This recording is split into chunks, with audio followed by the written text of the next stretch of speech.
svima ljudi, dobrodošli u novu epizodu. Danas ćemo notirati GTA 5, kao što vidite ja odmah vozim, ali dobro nije bitno. Bitno je da danas notiramo GTA 5. Ako niste znali,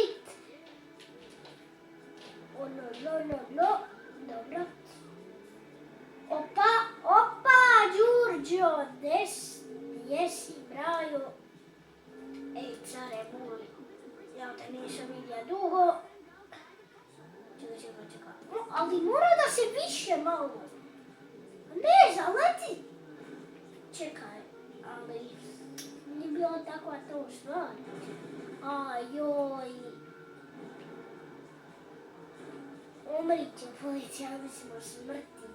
Kad vidi ovo, dobro, nije bitno.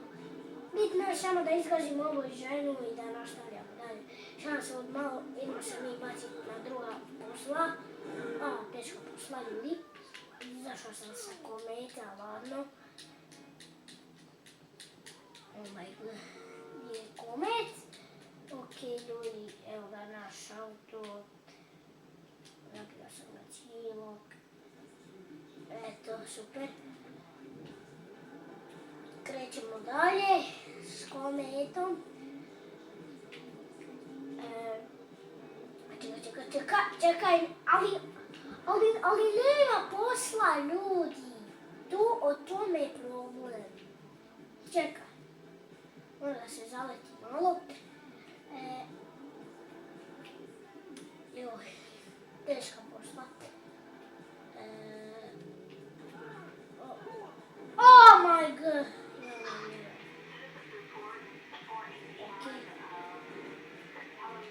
Dobro, čuti malo. Jao. Everybody know.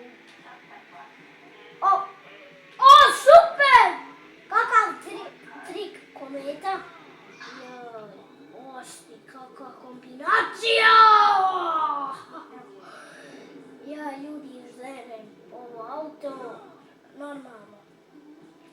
Svi znate ko mi je najdraži auto Zentora, to je nenormalno auto, sine. Čekaj, treba sam uzeti ovu, dobro.